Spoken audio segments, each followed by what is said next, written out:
Sí. Entonces, a veces las personas dicen, no quiero dializarme porque tienen miedo, porque piensan que se van a morir. Eso es lo primero, ¿verdad? Pero no quiere decir que a fuerza tengan que ocurrir así. Si no lo hacen, yo siempre les digo, ¿verdad? Si se dializa, tiene una oportunidad. Y si no lo hace, tiene una seguridad porque nada más hay un camino. Pero, por ejemplo, si tú dices a partir de los 30 años, 40 años, pierdo 1%, tienes una persona de 80 años, ya por pura edad, perdió 40%.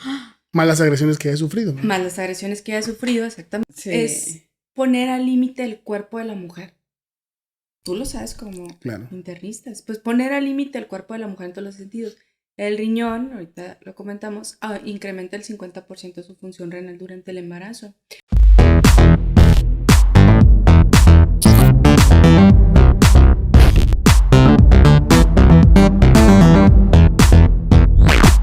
Buenos días, buenas tardes, buenas noches. Bienvenidos a su podcast favorito, Random. Como cada semana nos encontramos con Idalia Rodríguez. Idalia, hola. ¿cómo estás? Muy bien, ¿y tú? Bien, Idalia, ¿cómo has estado? ¿Cómo te ha tratado la semana? Bien. ¿De vacaciones? ¿Estás de vacaciones o no te dieron Pues los días? fin de semana largo. ¿Todos los 2 días? Los 2 Porque días. no todos los días. Viernes, me dieron jueves mediodía, viernes todo el día y sábado todo el día. Fíjate que hoy me tocó que, otra vez, ya te había contado hace mucho, se me tronaron 2 llantas en un bache. ¿Otra vez? De nuevo, sí. Y dije, pues, ¿dónde voy a conseguir 2 llantas ahorita? Y hubo muchos negocios que trabajaron viernes y sábado. Pero bueno, sí, a lo que venimos. Estamos la economía otra vez... no está como para parar.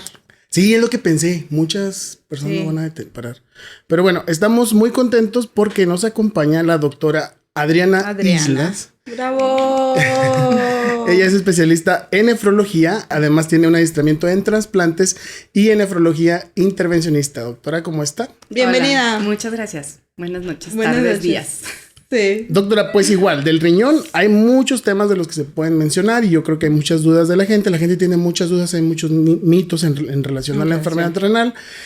El mes pasado, que estábamos planeando esta visita de hace tiempito, pero el mes pasado fue el Día Mundial del Riñón, el día 10 de marzo, justo un día antes de su cumpleaños, si no mal recuerdo.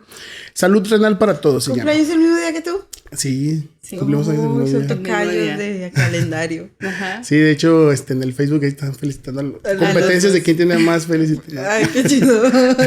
Él siempre... La guerra de likes. Sí, ya que siempre cumple más años que ellos.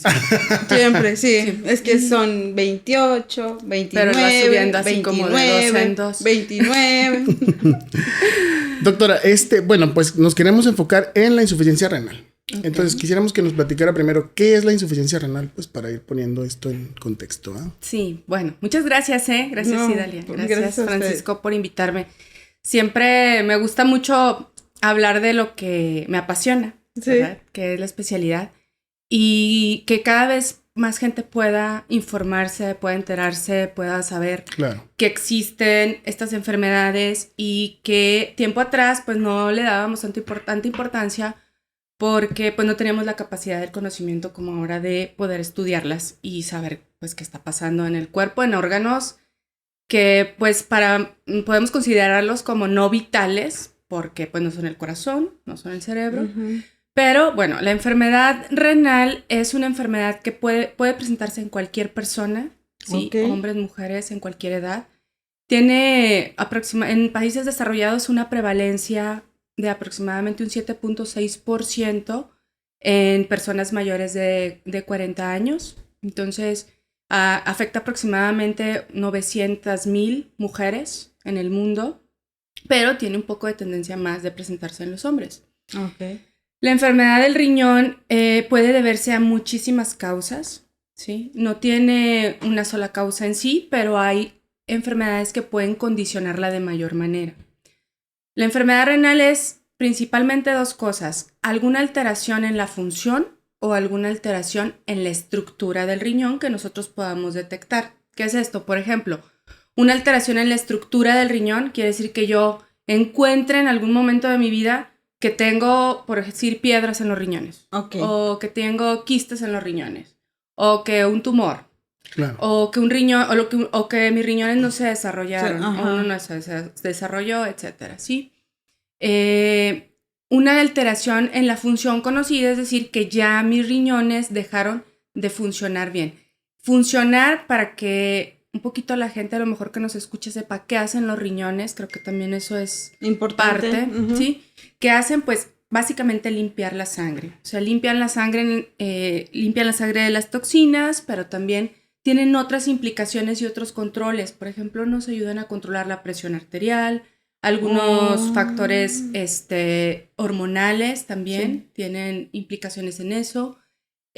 También controlan el equilibrio de los ácidos de la sangre, de los electrolitos, el equilibrio líquido. Es decir, pues orinamos, entonces por lo tanto podemos nosotros ingerir líquido y eliminarlo de una manera adecuada. Cuando los riñones dejan de funcionar, podemos tener elevación de las toxinas, empezar a tener alteraciones en los electrolitos, empezarnos a hinchar, tener edema, ¿sí? No siempre el edema va a ser secundario al problema del riñón, pero es una de las causas, ¿sí? Okay. Entonces, enfermedad renal en sí es alteraciones en la función, o sea, en todo esto, es decir, acúmulo de toxinas. Que no esté limpiando la sangre como debe de ser. Sangre, así es. Que no esté enviando las hormonas suficientes. Que, a ver, si te entendí yo en lenguaje coloquial, ¿verdad? Que no esté limpiando la sangre como debe ser, que no esté enviando hormonas suficientes. O que no esté depurando bien la orina y sacando bien el agua que ingerimos. Así es. Okay. Oye, como dijiste, como es un órgano no vital, fíjate, pasa que si un paciente por complicaciones que luego tienen factores de riesgo muy similares, las enfermedades del corazón, por ejemplo, la cardiopatía isquémica, cuando un paciente se infarta, o sea, ya es como mucho susto y ver al cardiólogo y lo que el cardiólogo diga y lo que haga. Pero si un paciente le dice, ¿sabes qué? Empiezas con insuficiencia renal. Es como que, ok, muchos pacientes de que, o sea, no le toman la misma importancia, siendo que, pues, a largo plazo puede traer consecuencias iguales o peores en la calidad de vida en relación a la salud del paciente. Y luego espérate porque le dices, tiene piedras en los riñones y se andan tomando té de pelo de elote para depurar las piedras de los riñones. Sí. Pero no van al doctor. No, es que ¿sabes qué pasa? Bueno, por ejemplo, en el caso de las piedras, pues sí hay dolor, ¿no? Las personas sí sienten dolor. Pero si tú les dices al paciente es que está enfermo de los riñones, lo primero que siempre me dicen, pues yo vengo a verla porque me dijeron que está enferma de los riñones, pero yo me siento muy bien y a mí no me duelen los riñones. Entonces, esa es una parte por la que la gente puede no detectar su enfermedad, aunque tengan factores predisponentes, como menciona Francisco, ¿verdad? O sea, puede ser que tengan diabetes, hipertensión, que sepan que en su familia incluso ha habido personas que han tenido enfermedad de los riñones y ellos no lo piensan o no lo detectan porque no les duele. Entonces, un factor importante es que no se siente la enfermedad. Y los síntomas que podemos llegar a tener por la enfermedad son muy variados, no son tan específicos. Y a veces tardíos, ¿verdad? Y la mayoría de las veces sí, porque les dice a los pacientes, tiene insuficiencia renal, pero a mí no me duelen los riñones. Pero a mí no me duelen. Ni no te creen a veces. Bueno, factores de riesgo, doctora. ¿Quiénes están propensos a tener insuficiencia renal? Bueno, ¿quiénes deberían de checarse? Todos, ¿eh? Okay. O sea, la realidad es que todos tenemos factores de riesgo. Mira, tenemos factores de riesgo modificables y no modificables, ¿verdad? Okay. Los modificables son, podemos incluir incluso enfermedades como diabetes, hipertensión. ¿Por qué? Porque son enfermedades que al final de cuentas son heredadas, pero podemos nosotros tener el factor de prevenirlas, cuidarlas, evitarlas en lo mayor de lo posible en el sentido de nuestro estilo de vida, ¿no? Entonces, el hecho de que yo tenga una enfermedad que se va a heredar, como diabetes, no quiere decir que yo tenga que, a fuerza me tiene que ocurrir. O sea, puedo pasar muy buena etapa de la adultez sin que aparezca la enfermedad, ¿verdad? Pero, factores que no son modificables, por ejemplo, la edad. Todas las personas después de los 40 años vamos a perder una cierta función del riñón, que es una pérdida esperada o normal, por así decirlo, del órgano, ¿no? Aproximadamente vamos a perder un 1%. Lo normal de nuestra función... O sea, no es tanto. No es tanto, pero por ejemplo, si tú dices a partir de los 30 años, 40 años, pierdo 1%, tienes una persona de 80 años, ya por pura edad, perdió 40%. Más las agresiones que haya sufrido, ¿no? Más las agresiones que haya sufrido, exactamente. Entonces se va sumando y al final encontramos personas con funciones renales bajas si se van sumando enfermedades. O sea, yo después de mi edad puedo sumar otras cosas. El factor de la edad, el otro es el género. Los hombres tienen más tendencia a tener enfermedad renal. El otro factor es la raza, la gente afroamericana o los negros tienen mayor factor de riesgo para desarrollar enfermedad renal. Y el otro no modificable es la prematurez.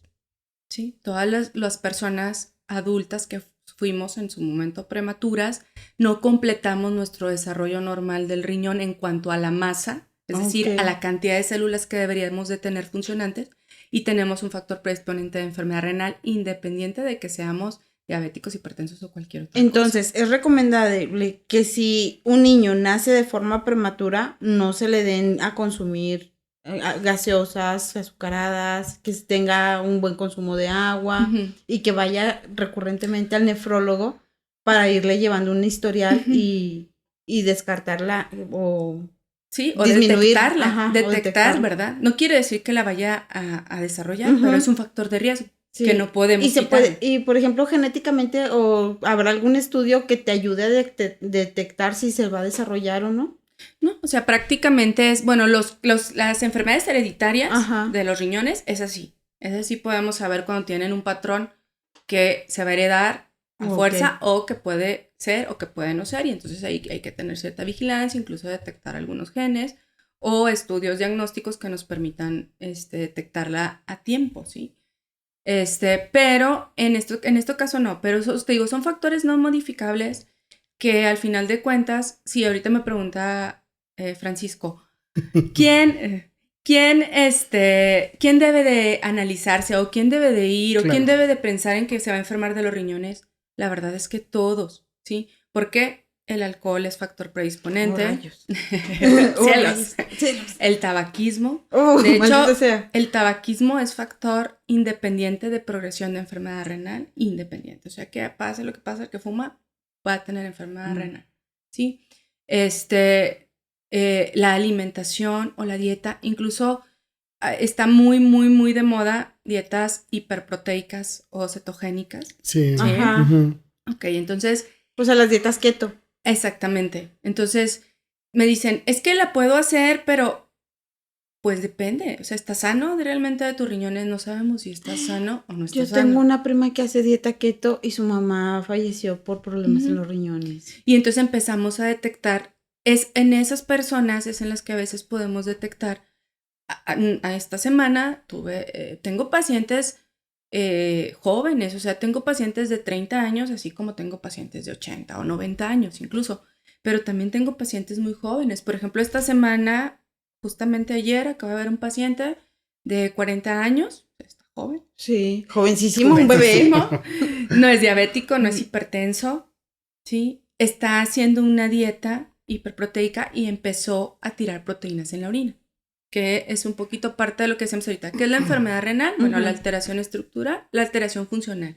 ¿Qué es la alteración funcional? Bueno, pues que el riñón no va a limpiar bien la sangre, pero aparte de eso podemos encontrar alteraciones en los exámenes de laboratorio, que es cuando los médicos internistas, médicos familiares, médicos cardiólogos cualquier otra especialidad puede derivar al paciente porque ya encuentra que hay alteraciones en el laboratorio de sangre rutinario, ¿sí? Que podemos hacer una química sanguínea que pedimos para ver cómo está la glucosa y ahí viene la función del riñón. Que normalmente cuando ya se detecta una alteración en la creatinina, que es lo que muchos pacientes o personas pueden haber escuchado o saber, cuando se alteró la creatinina, lo más seguro es que ya se perdió el 50% de la función, ¿sí? Entonces, es un marcador de daño, pero no es temprano, ya es tardío. O sea, lo ideal es poder, como tú mencionaste ahorita, ¿cómo puedo saber antes, no? De antes. ¿Cómo podemos saber? Yo siempre, luego me gusta mucho que me invitan también a veces a platicar con los médicos familiares, porque ellos tienen el primer contacto, toda la población, o sea, ellos ven a todo, o sea, ven al niño, a la abuelita, a la mamá, a la tía, y ellos tienen la oportunidad de detectar el marcador más temprano en nuestros países, que no son de tan primer mundo y que a veces no tenemos tanto acceso. Sí, a salud. Y Dalia, el primer marcador para mí creo que es el factor de riesgo.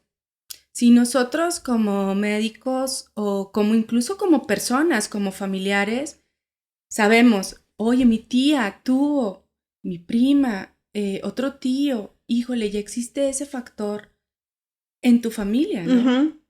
Súmale que esa persona está teniendo hábitos malos o simplemente... ¿Qué me ibas a decir? ¿Algo me ibas a decir? Sí, te iba a decir que es que, por ejemplo, de donde yo provengo, el agua tiene altos contenidos de arsénico. Exactamente. Entonces, yo pensaba que se derivaba a que ellos no habían salido a tempranas edades de la población y se habían quedado a vivir y habían estado consumiendo agua de ese mismo pozo durante toda su vida, a que hubieran tenido ese desgaste. Yo decía, pues a lo mejor el agua tiene muchos minerales o está muy dura o algo así. Y eso es lo que les hizo que fallara su riñón. Yo pensaba que era eso, pero si me dices que no, que tal vez es genético, entonces yo puedo estar en riesgo y no lo hemos analizado. Ajá, no lo hemos analizado.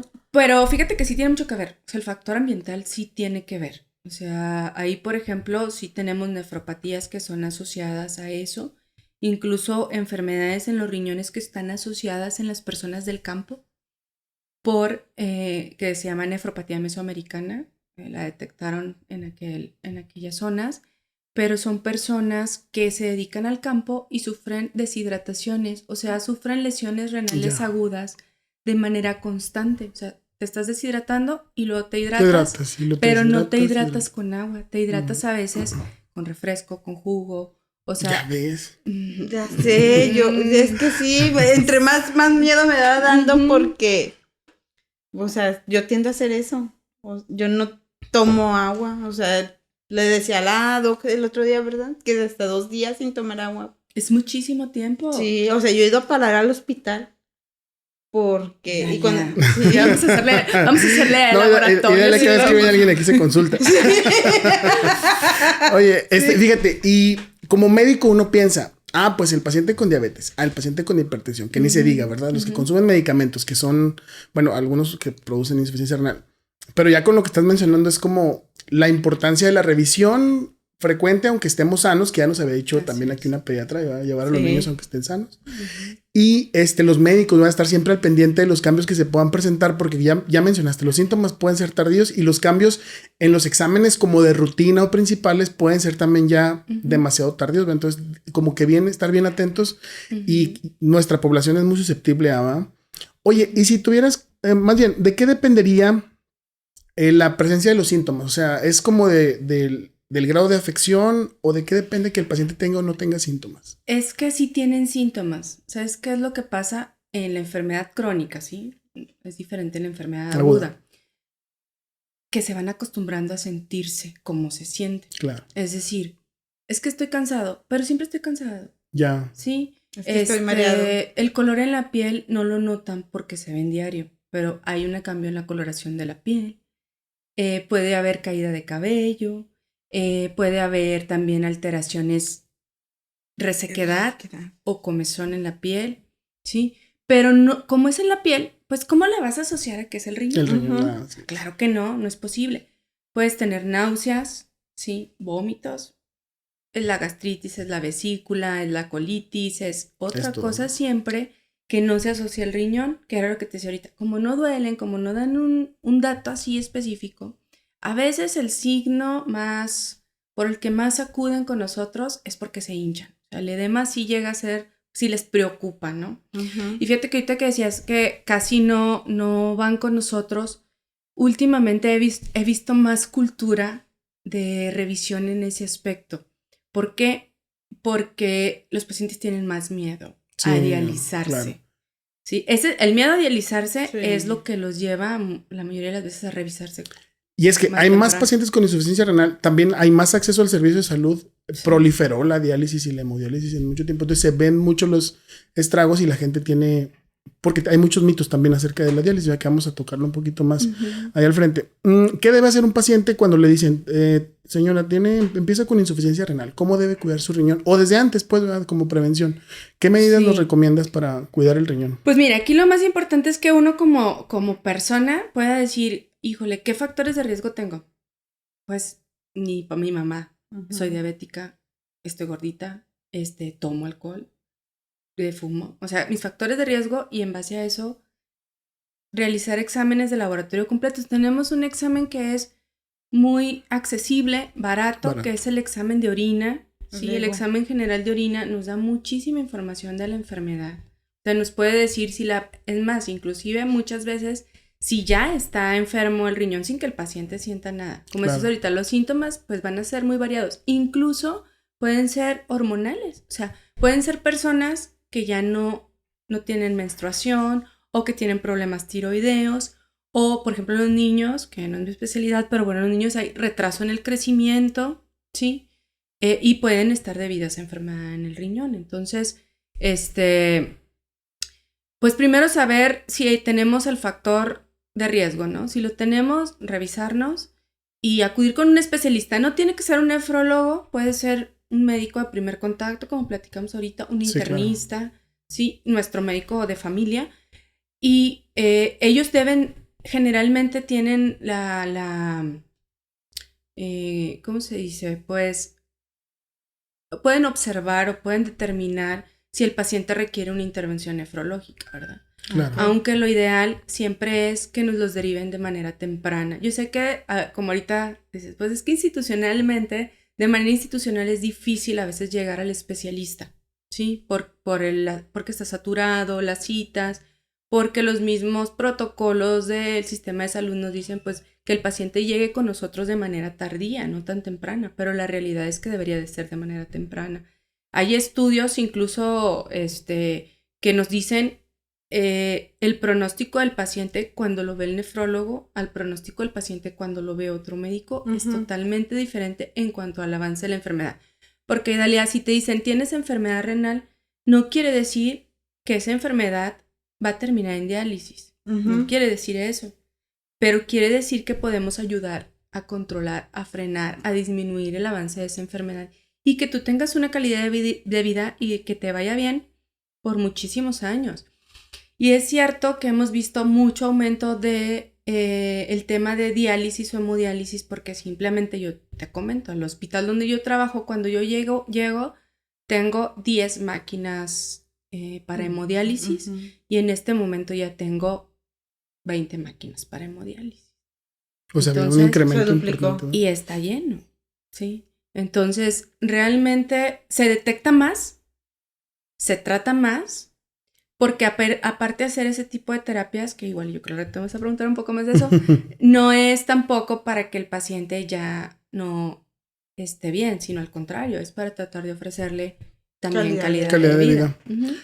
Fíjate que mencionabas ahorita que es una cuestión que vemos mucho por lo menos yo en la consulta, pacientes que tienen insuficiencia renal, que no están en un estadio donde tienen que dializarse, siempre es como la preocupación, ¿no? De que ya me tengo que dializar, dígame que no me tengo que dializar, es como que ese interés es bien importante, ¿verdad? Como decías, hay factores en los que no se pueden modificar para que haya progresión y que inevitablemente pueda hacer que progrese, y hay muchos que sí se pueden modificar. Entonces es súper importante el conocimiento de la enfermedad, ¿va? Que se difunda. Así Por eso todas estas difusiones para que tanto el médico como el paciente sepan cómo manejarlo, no estigmatizarlo y luego no deprimirse, porque también luego los pacientes con insuficiencia renal viven como que, tengo insuficiencia renal y viven como estigmatizados y ellos mismos siento que a veces se abandonan un poquito por sentirse de esa manera, me da la impresión, pero he visto pacientes que han durado en fases así intermedias un montón de tiempo, pero que va muy de la mano de la disciplina de los pacientes. Sí, claro, y del apoyo familiar también. Fíjate que sí es cierto porque desgraciadamente la persona que se enferma del riñón y que tiene otras enfermedades sistémicas, sobre todo, bueno, la más frecuente, la causa más frecuente de enfermedad renal es diabetes, ¿sí? Luego hipertensión o enfermedades asociadas a hipertensión y después algunas otras primarias del riñón o infecciones o sistémicas de otro tipo inmunológicas como son lupus, artritis reumatoide, etcétera. Y bueno, algunas otras como toxicidad, etcétera, ¿no? Nefrotoxicidad, la obesidad también, ya vi que tuvieron por ahí un programa de obesidad.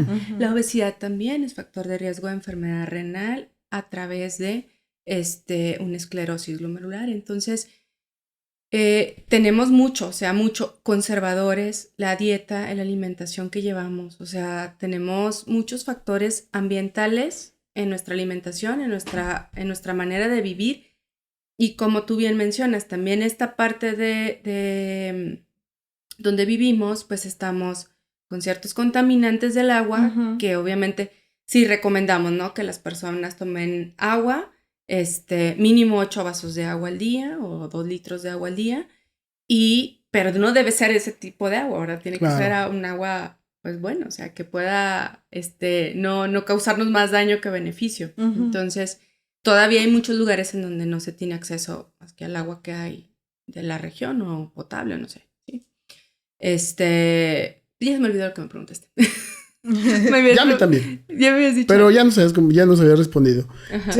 No, era sobre todo esto, que están en el Inter. Ya me lo retomé, discúlpame. No, es que me pierdo, es que es bien extenso. Renal. No vamos a alcanzar, no vamos a acabar. No vamos a acabar. No, es que enfermedad renal es muchísimo porque tendríamos que hablar de una causa, así como de cada una de las causas. Para poder. Exactamente. Que eso es bien importante mencionarlo, porque no hay un tratamiento para insuficiencia renal, sino más bien es tratar la causa de la agresión al riñón.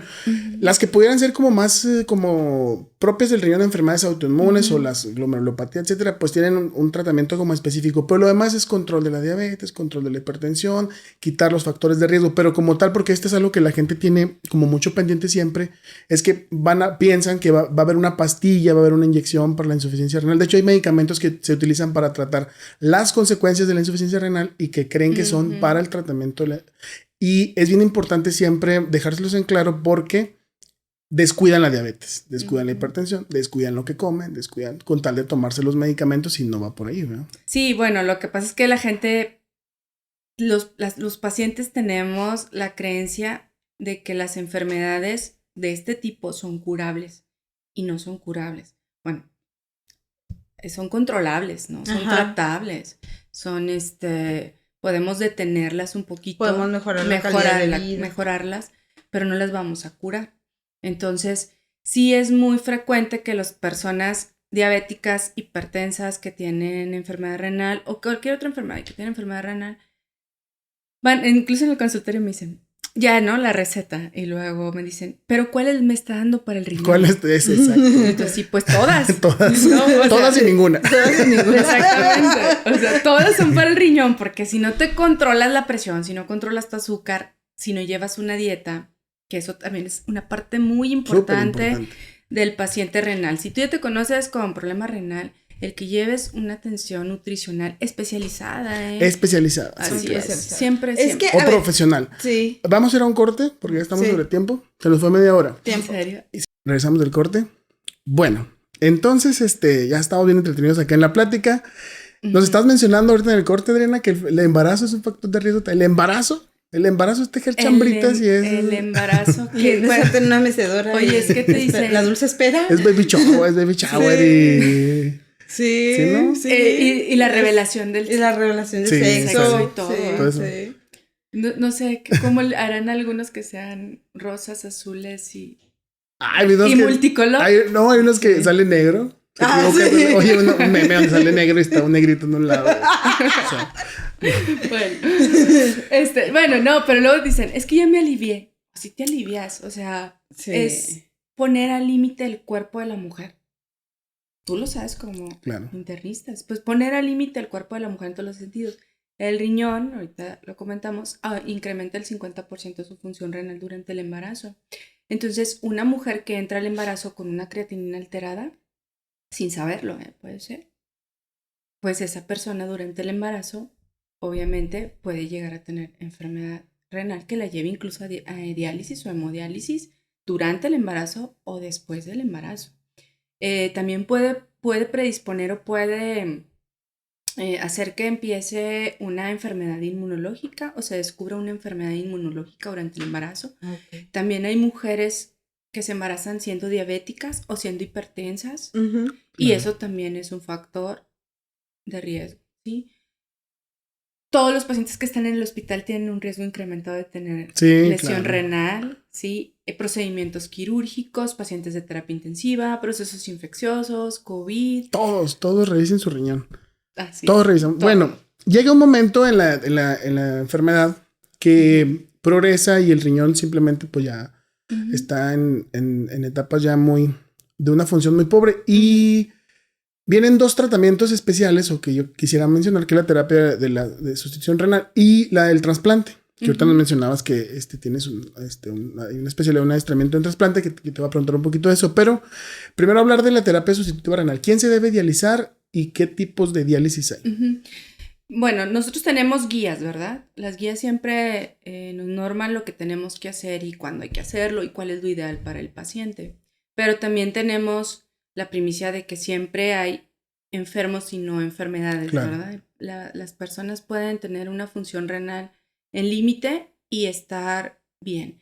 La indicación para hacer una terapia de reemplazo renal por las guías es que tengan una función renal menor del 15%, ¿sí? En personas diabéticas y menor del 10% en no diabéticos, que es la etapa 5 o última etapa de la enfermedad. Ahí es cuando hay que hacer una terapia de reemplazo renal, que puede ser diálisis, hemodiálisis o trasplante renal. También es un tipo de terapia de reemplazo. La diferencia es que diálisis y hemodiálisis no va a suplir al 100% las funciones del riñón, solamente suple algunas, ¿sí? Y el trasplante sí nos va a permitir suplir pues prácticamente el órgano. Es un órgano nuevo y va a tener prácticamente todas las funciones del riñón. Pero lo que yo siempre le menciono también a la gente, recordar que si yo tengo un riñón nuevo, es un órgano nuevo, en mi cuerpo funciona bien, pero yo sigo estando enfermo de diabetes, sigo estando enfermo de presión arterial, ¿no? Sigo teniendo las enfermedades que me llevaron a la enfermedad renal. Entonces, ese injerto o ese riñón nuevo puede volver a enfermar, ¿sí? Que aparte está viviendo en un cuerpo que no es el suyo, ¿no? Ajá, exacto. Se tiene que defender de las enfermedades que ya tienes y del cuerpo del que... Y de las defensas que el mismo cuerpo produce. Así es. Y de que tiene que tener un tratamiento que también va a tener que tener sus defensas bajas para que su cuerpo acepte el riñón. ¿Sí? Entonces, pero pues es un tratamiento que la verdad devuelve la vida a los pacientes. Claro. O sea, es una cosa maravillosa. Ajá. Recibirlo y también tener la capacidad de donarlo, porque es la compatibilidad complejo, ¿no? Pero también no todos los pacientes, no todas las personas son candidatos. ¿Quiénes no son candidatos? ¿Quiénes dirías? Bueno, lo más frecuente. Por edad. Por edad. Okay. Se descartan muchas personas por edad, por problema cardiovascular, ¿sí? O porque la enfermedad que tengan tenga un mal pronóstico de recurrencia en el injerto renal, que son pacientes que definitivamente no deben trasplantarse y que a veces es cuando vemos 2, 3 injertos puestos y chin 1 año y chin 6 meses y chin. Ok, bueno, ya no, no era. Alguien más un riñón, ¿verdad? No era candidato ideal. Afortunadamente también eso ya está un poquito más regulado, ya está más estudiado, ya hay muchos más tratamientos de preparar al paciente antes de hacerlo, en el sentido de recepción del riñón. Pero bueno. Y diálisis y hemodiálisis, pues son terapias de reemplazo que son buenas, sustituyen algunas de las funciones, o sea, permiten limpiar la sangre, sacar líquido del paciente. El paciente tiene o regresa mucho a su calidad de vida, pero también es cierto que las terapias de reemplazo de diálisis y hemodiálisis mejoran la calidad de vida durante los primeros 2 años. Y después de ese tiempo, pues la enfermedad sigue. Es que la enfermedad sigue estando allí. Claro. Entonces, las cosas que la diálisis o la hemodiálisis no hace, los riñones ya dejaron de hacer.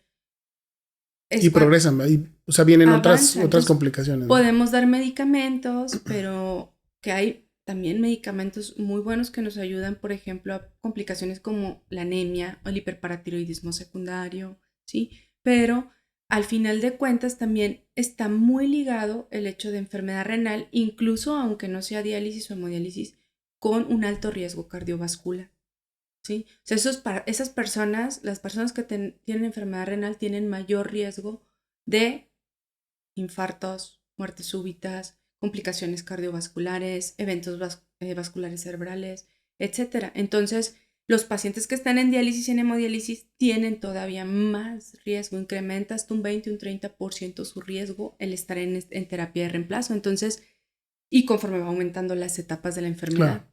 Entonces, esa es la primera, inclusive, pues es la primera causa de muerte de los pacientes en terapia de reemplazo, ¿sí? Los primeros 2 años podemos ver algo muy bueno y después... Ya no tanto.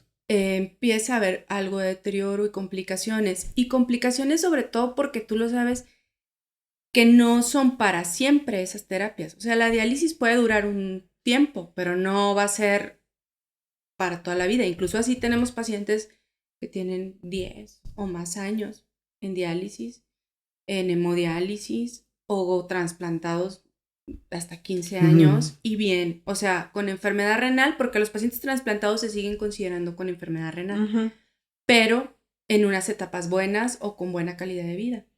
Entonces, la gente muchas veces dice, es que ya es lo último, o sea, ya es que sabe que la necesitamos dializar. ¿Por qué? Porque ya no, o sea, vomitan, tienen muchas náuseas, no pueden comer, están muy hinchados, muy cansados, pueden tener incluso alteraciones en su estado neurológico porque ya traen muchas toxinas y empiezan a tener desorientación, incluso pueden llegar a estar, ¿cómo se dice?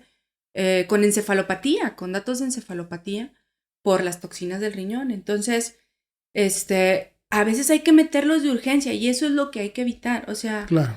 En los casos de la enfermedad crónica, muy diferente a la aguda, que también eso hay que aclararlo, esas personas pueden entrar a tratamiento en muy buenas condiciones, que esa es una de las intenciones, que vayan también con el especialista. Y yo siempre les digo, yo les voy a decir cuando lo necesiten para que les vaya bien, no cuando ya no pueda su cuerpo más.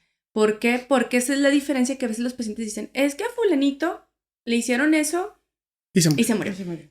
O le hicieron eso y quedó mal. Pero cada persona es diferente y el tiempo en el que se hace también es diferente. Y es muy importante, por ejemplo, en los pacientes renales, uno de los factores más importantes para que les vaya bien en una terapia de reemplazo es su estado nutricional. Entonces, una persona que ya tiene mucho tiempo con náuseas, con vómito, que no come bien, que empieza a desnutrirse, no se nota. O sea, no se nota en que tú digas, ay, pues se puso flaco y así huesudito, ¿no? Ya. Se nota en la sangre, se nota en sus sistemas de defensa, ¿sí? Y esos pacientes que entran a una terapia desnutridos, llevarlos a que les vaya bien cuesta mucho trabajo. Y son las personas que a veces dicen, pues no le fue tan bien a mi primo, a mi tío, a mi abuelito, pero fue porque muy probablemente entraron de manera tardía al tratamiento. Mencionan esto muy bien. Ya iniciarlo tardíamente a veces, pues ya, ¿para qué, verdad? Y genera como una mala fama de la terapia de sustitución renal, diálisis o hemodiálisis. Pero, ¿qué más? ¿Por qué la gente dice, por qué tanto miedo a la diálisis? ¿Por qué tantos...? Fíjate que porque piensan que ya... Bueno, una de las cosas que a mí lo que a mí me dice la gente, claro, ¿no? Que yo creo que son sus miedos. Me dicen, ya es lo último. Ya después de eso me va a morir, no voy a vivir. ¿no? Sí. O ya no voy a poder hacer lo que siempre hago. O sea, pero pues no, o sea, en realidad las personas pueden hacer su vida prácticamente lo más cercano a lo normal, ¿verdad? Obviamente tiene sus dependiente está dependiente de un tratamiento, estoy de acuerdo, pero pueden tener buena calidad de vida. Muchos, no todos, ¿sí? Tienen miedo también porque a veces no tienen la red de apoyo, de familia, y no quieren molestar a los hijos, y es que ellos tienen su familia, y es que ellos trabajan, y es que ellos... Y es complicado porque también, ahorita que mencionabas, al inicio que platicábamos del Día Mundial del Riñón, el Día Mundial del Riñón se creó para que, por las sociedades internacionales, con la finalidad de difundir y que haya más conocimiento de la enfermedad, ¿sí? Y que el acceso sea mayor a toda la gente, porque la enfermedad renal es una enfermedad, desgraciadamente, que sí ataca más a la cultura menor y a un nivel socioeconómico menor, bajo. Entonces, el acceso a veces al médico, a los medicamentos o a las terapias incluso de reemplazo, pues es difícil. Sí. Entonces, a veces las personas dicen, no quiero dializarme porque tienen miedo, porque piensan que se van a morir. Eso es lo primero, ¿verdad? Pero no quiere decir que a fuerza tengan que ocurrir así. Si no lo hacen, yo siempre les digo, ¿verdad? Si se dializa, tiene una oportunidad. Y si no lo hace, tiene una seguridad porque nada más hay un camino. Claro. O sea, se va a poner bien malita. Y cuando piensan mucho en su familia, les digo, bueno, si pensamos en que no quiero que mi hijo vaya, bueno, piense en que ahorita si lo hacemos, su hijo no va a andar corriendo, no la va a llevar al hospital muy mala, o sea, no se van a inestabilizar porque lo podemos programar y lo podemos hacer de buena manera.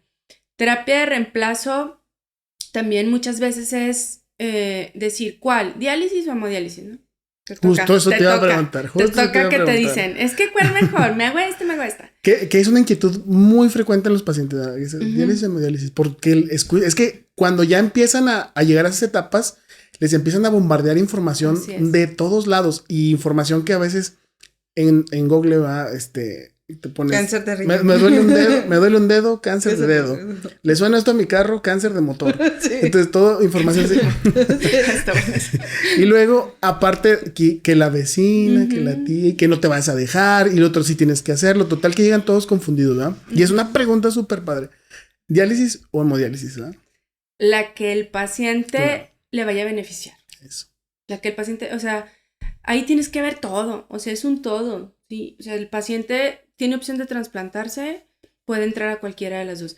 Son terapias puente para el trasplante, por ejemplo, ¿sí? Pero podemos hacer también un trasplante de manera temprana sin que llegue a diálisis o hemodiálisis. Cuando estamos en una etapa 4 y el paciente tiene la oportunidad y está teniendo una progresión y ya está teniendo muchos síntomas y más deterioro del cuerpo, híjole, pues llévalo al trasplante temprano. Diálisis o hemodiálisis. Tengo pacientes, por ejemplo, que viven muy lejos.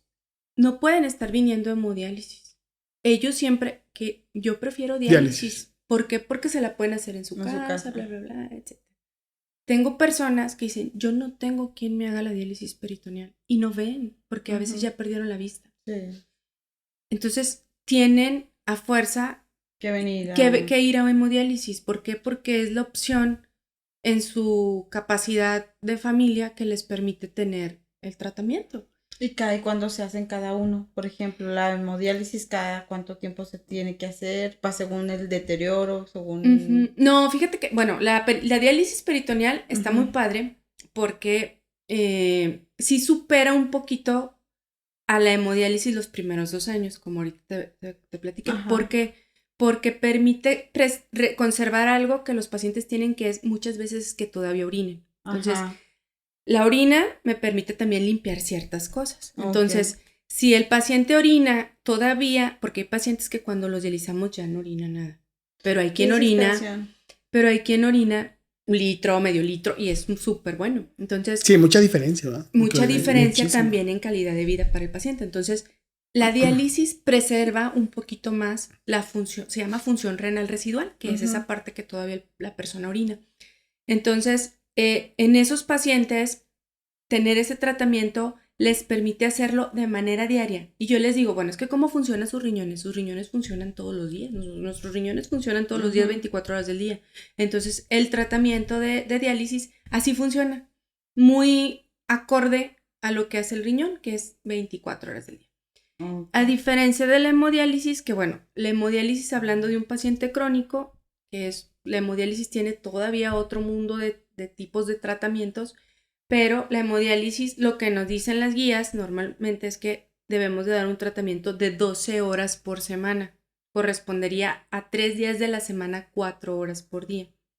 Pero obviamente eso lo vamos a ajustar a cada persona, a cada paciente, a cada requerimiento. O sea, no es lo mismo una persona joven que mide 1,80 y que pesa 100 kilos, a una señora de 80 años que pesa 50 kilos, que ya no se mueve, que come poquito. Entonces, todo eso lo vamos adecuando y tenemos parámetros para nosotros decir que tenemos una calidad en diálisis, una calidad en hemodiálisis y que le estamos dando una dosis de tratamiento al paciente, como si fuera una pastilla, pero en el tratamiento de él. Entonces, pues, ahora sí que la que el paciente necesite y su especialista también le ayude a determinar y hacer. O sea, individualizado totalmente el tratamiento. Así es. Y bueno, quitar muchos mitos en relación a la diálisis, que ya nos has mencionado muchas cosas que son bien diferentes a como la gente cree que normalmente es, ¿no? Es lo último.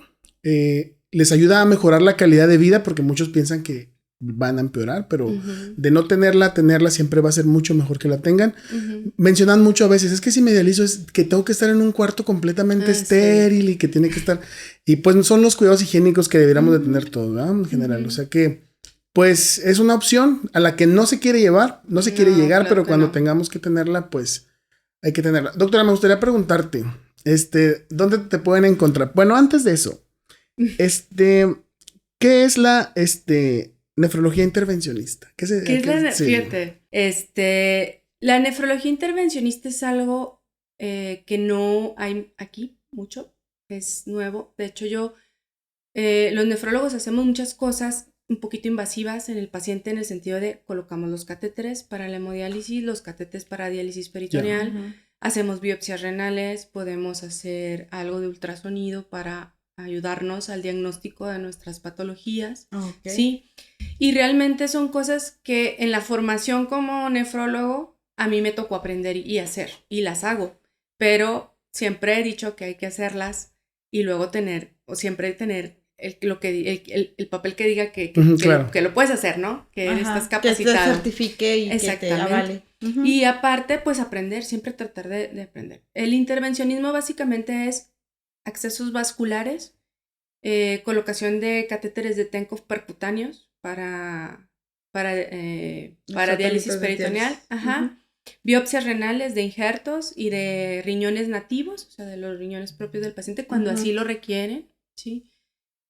Y el ultrasonido como apoyo también para la detección. Que para un montón de cosas, ¿verdad? Sí, es que en la medicina es, entre más te vas como especializando en una cosa, de todas formas se abren un montón de cosas. Sí. Así es, parece que ya vas a llegar al fin de aquí está todo y no, o sea, hay muchísimas más cosas.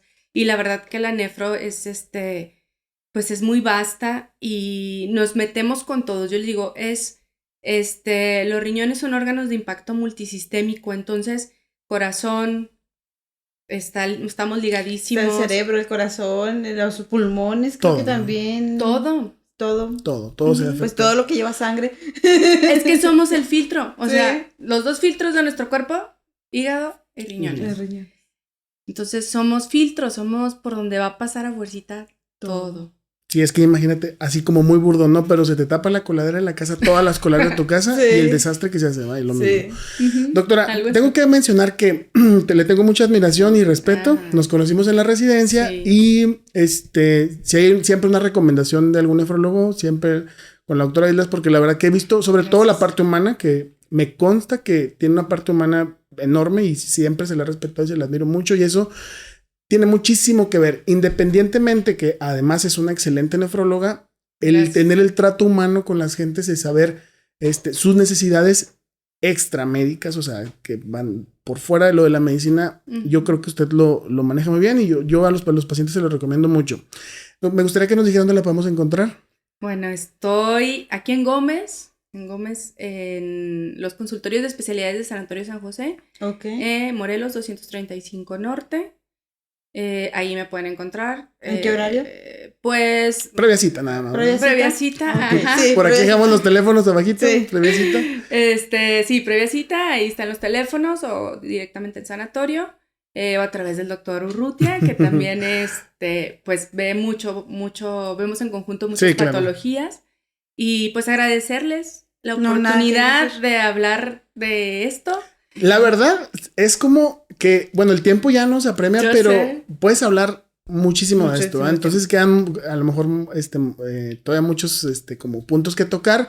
Nos gustaría que nos comentaran si tienen alguna pregunta, que nos dijeran por ahí, nos dejaran sus comentarios, y ojalá pues nos pueda acompañar en una segunda ocasión para hablar de algún otro tema, complementar o platicar de alguna otra cosa. De lo agudo. De todo, que infecciones. Todo el programa nos estuvo mencionando que no es lo mismo que lo agudo, porque sí es otro mundo diferente, ¿verdad? Pero así es. Así es. Bien. Y pues la recomendación de que tomen agua. No se automediquen, tomen agua. Acudan con su médico, controlen sus enfermedades metabólicas, cuidemos nuestro peso, cuidemos nuestra actividad física, nuestra dieta. Sí. Hay algo que quiero aclarar desde hace 3 programas, porque es que nosotros decimos, es que es una dieta. Y cuando hablamos de dieta es que las personas por lo general pensamos en dejar de comer lo que nos gusta. Y es aprender a comer, porque incluso comer chuches es dieta, o sea, es ingesta. Entonces, no quiere decir que vas a dejar de comer o que vas a comer poquito. Hay un profesional para eso también, que eso siempre es súper importante también que... El nutriólogo. Que vayamos al nutriólogo. Sí, pero dieta no quiere decir... Que no comas. Que no comas. O que no comas lo que no te guste. Dieta quiere... dieta es lo que comemos diario. Así es. Es como la dieta no es comer diferente, sino lo que nosotros comemos, hacerlo bien. Hay especialistas en nutrición, pero también hay especialistas en nutrición renal, que luego por ahí te pasó el contacto de Ale. Ale es una nutrióloga con especialidad renal y últimamente también hizo especialidad en pacientes con terapia de reemplazo, con diálisis y hemodiálisis. Con diálisis y hemodiálisis, sí. Y con trasplante. Entonces, ese tipo de especialistas o de personas que antes a lo mejor no teníamos el acceso aquí en la región, ya lo estamos teniendo. Entonces, también está muy padre apoyarnos en ese sentido. Claro. Porque, y por ejemplo, también, a mí también me interesa mucho siempre trabajar de la mano con ustedes, los internistas, porque ustedes controlan todo el resto del pandero, ¿no? O sea, se controlan el resto de las condiciones del paciente y eso también permite que a ellos les vaya bien. O sea, el manejo multidisciplinario permite que a los pacientes les vaya bien, a todas las personas, que cualquier patología. Que ya en varios temas hemos visto que siempre se requiere la intervención de varias. Incluso ahorita con lo que mencionabas de que el paciente no acepta, bla, bla, bla, psicólogo también. Exacto. Psicólogo súper importante. Súper importante. Bueno, yo creo que nos despedimos entonces, doctora. No, está bien, está súper bien. Sí. De hecho, está muy bonito la plática, a mí me gustó mucho y ojalá nos pueda acompañar luego. Yo sé que está bien ocupada, se batalla mucho por eso, pero está muy padre y la gente, sobre todo la gente, ¿va? Que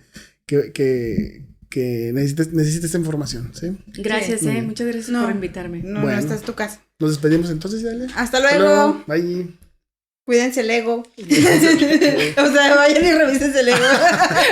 Y yo. Examen general. Este era un chiste que tenía. Espérate, el ego pensé yo en los monitos Lego. Yo. Lego, no, el ego. No, el ego. O sea, revisen bien que haya. Fíjate que un examen de general. Porque. Sí, y te cuesta 70 pesos. Sí, 70 pesos.